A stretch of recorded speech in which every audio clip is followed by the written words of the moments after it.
L'humanité a l'habitude de laisser des déchets partout, depuis les profondeurs de la mer jusque dans le ciel. Le problème des débris spatiaux est désormais bien établi. 70% des 20 000 satellites lancés orbitent encore dans l'espace, aux côtés de centaines de millions de fragments générés par des collisions, des explosions et des destructions intentionnelles. La situation empire d'année en année. Pour chacun de ces satellites, l'ESA doit effectuer 2 fois plus de manœuvres d'évitement de collision qu'il y a 10 ans.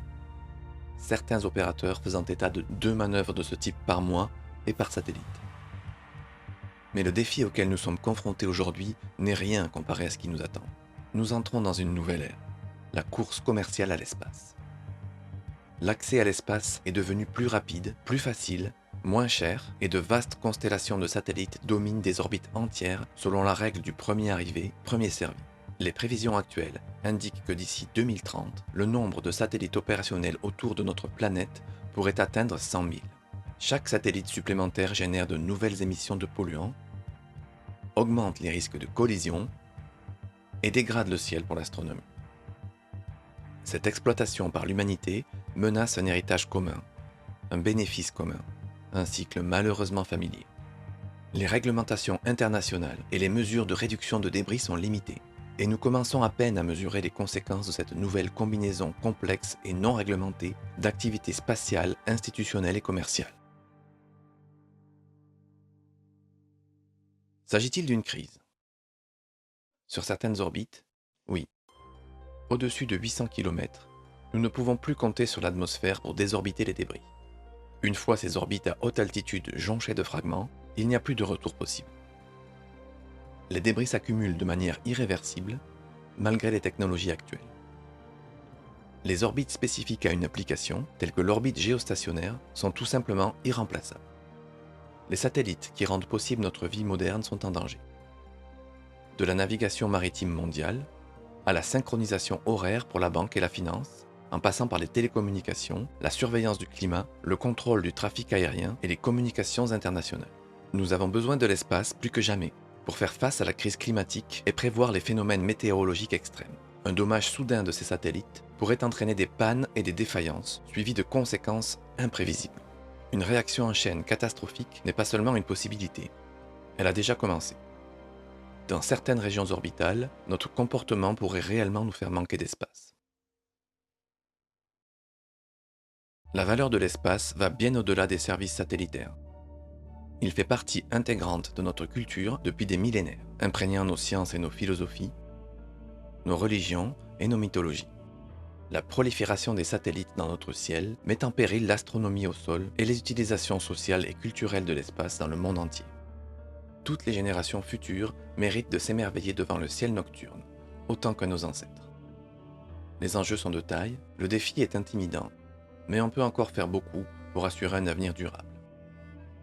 L'ESA s'impose des règles plus strictes dans le but de devenir neutre en débris d'ici 2030.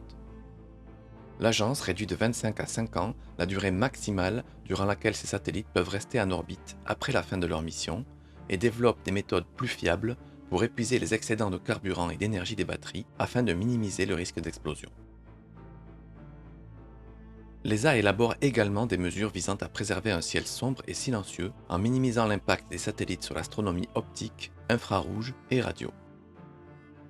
Mais l'exploration spatiale est un effort mondial pour le bénéfice commun de l'humanité.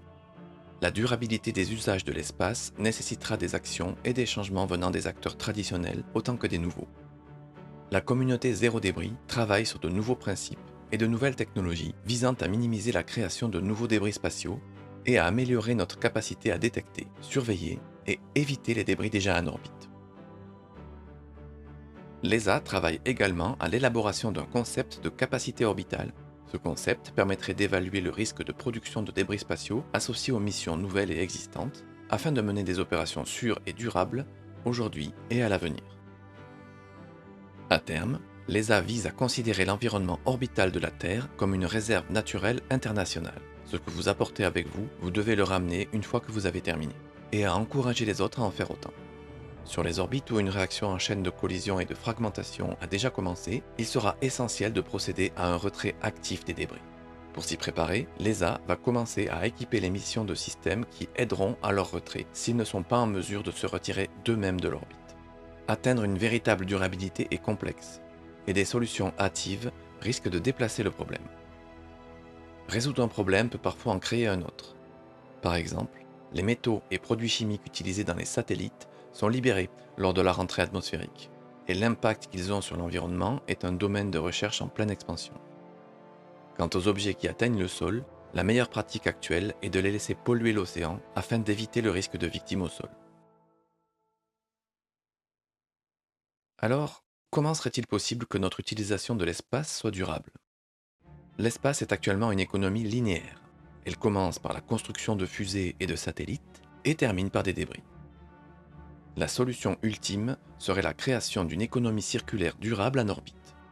Pour y parvenir, des solutions telles que le service à bord, le ravitaillement ou la réutilisation de plateformes satellitaires existantes, ou des solutions plus ambitieuses et futuristes telles que des stations de recyclage en orbite, seront nécessaires si l'humanité souhaite s'établir en orbite terrestre, voire sur la Lune, Mars et au-delà, pour les siècles à venir. C'est notre chance de mettre en place des pratiques saines dans l'espace. Il est encore temps d'agir, mais l'horloge tourne. Notre monde pourrait être tellement différent si notre mesure de la réussite incluait le maintien d'une relation saine et équilibrée avec l'environnement. La pollution n'est pas inévitable, mais les choix que nous faisons aujourd'hui détermineront l'accès aux ressources pour les générations à venir.